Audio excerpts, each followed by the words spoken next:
In today's video, I want to talk a little bit about the high interest rate environment that we're currently in. Specifically, I want to talk about what higher interest rates means for the bond market, for the stock market, and a little bit of the real estate market. I'm going to give some guidance on personal strategies to consider for your own personal financial situation, and then finally talk about some forward-looking strategies if we remain in this high interest rate environment. From my experience last year, I had a lot of conversations with clients about rising interest rates and what happens when interest rates rise as quickly as they did. I work with a lot of professionals who are still sort of building up their wealth, but also may have things like mortgages or lines of credit. Now, previously, these would have been carrying a really low rate, but especially for my clients that had variable rate mortgages or variable rate lines of credits, they saw their monthly payments increase quite drastically. And so we had a lot of discussions about the impact that higher interest rates would also have on their investment portfolio. So I want to share some of these insights with you today. So let's look at the impact that rising interest rates has on bonds, the stock market,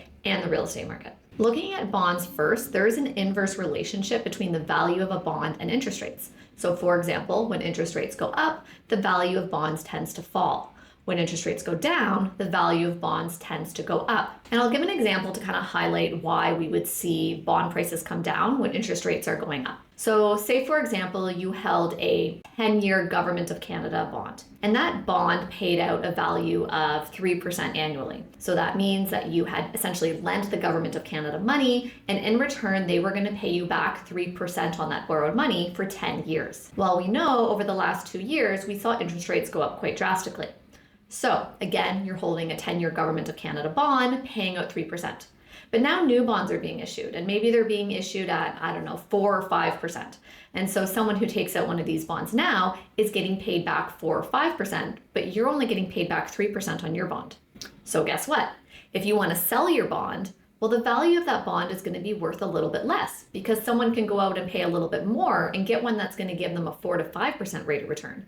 So why would they pay the same price to get one that's only going to pay them 3%?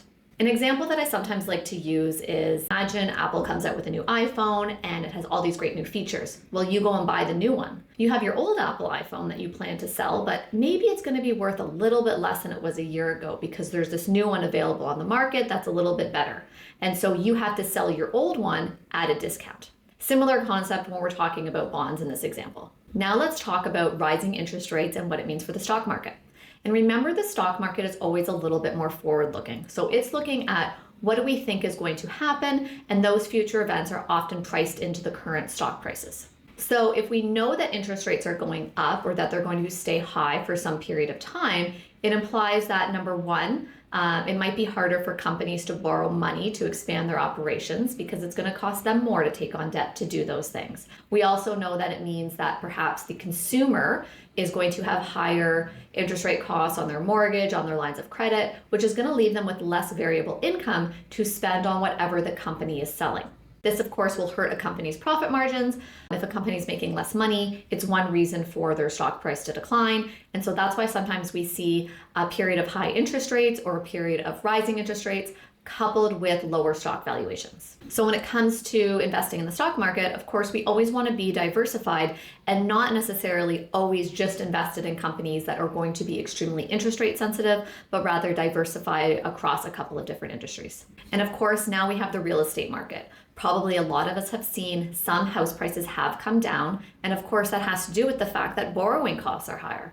So if you're looking to take on another 1 or 2 million worth of debt because you're buying a new home, maybe you're upsizing your home, it's going to cost you a little bit more. And so you know if your servicing cost to own the home is going to be higher, you may be willing to pay just a little bit less for that home upfront. So of course, we want to make sure that you can afford your monthly mortgage payments, whatever it might be, if you're looking to get into a new home or take on a different type of debt. So what are some personal financial strategies that you could consider in this period of higher interest rates? Debt management, of course, is going to be huge. Of course, anyone with variable rate debt has probably seen the cost of their monthly interest payments rise. And so it's so important to prioritize paying some of that debt, especially focusing on some of that higher interest rate debt first. Now, in terms of your investment portfolio, you may have noticed favorable rates of return in this high interest rate environment when it comes to high interest savings or even GIC investments. Some investors have even chosen to hold high interest savings or GICs in lieu of bond portfolios given their negative declines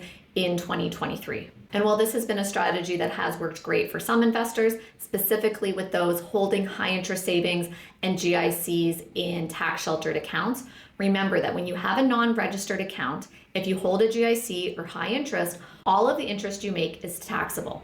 So if you're at a 50% tax bracket and you have a GIC that pays 5%, it's possible that net you're only getting 2.5% because you're at a 50% tax bracket. Bonds and fixed income, on the other hand, do have a capital gain component, which can be a little bit more favorable from a tax perspective. And another big thing to make sure we look at is how higher interest rates may impact your retirement planning. A full reassessment may be in order to account for the fact that we have been in a high inflation environment, which is one of the reasons that interest rates have gone up as they have. And so higher inflation may mean higher living costs down the road. And so it's important to make sure that that has all been accounted for in your retirement plan. And going forward, I think we've been in this period of higher interest rates, and it's really shown us that this can happen. We were in a period of lower interest rates for quite some time, which is very favorable for growth, especially in the stock market and with GDP growth.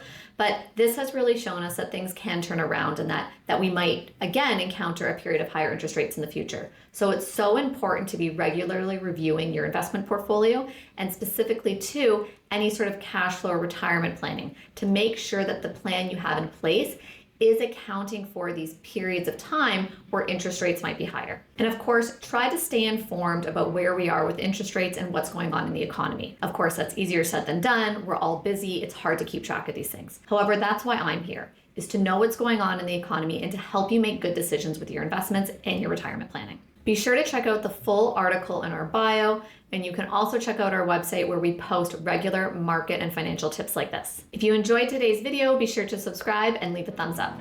Thank you for watching.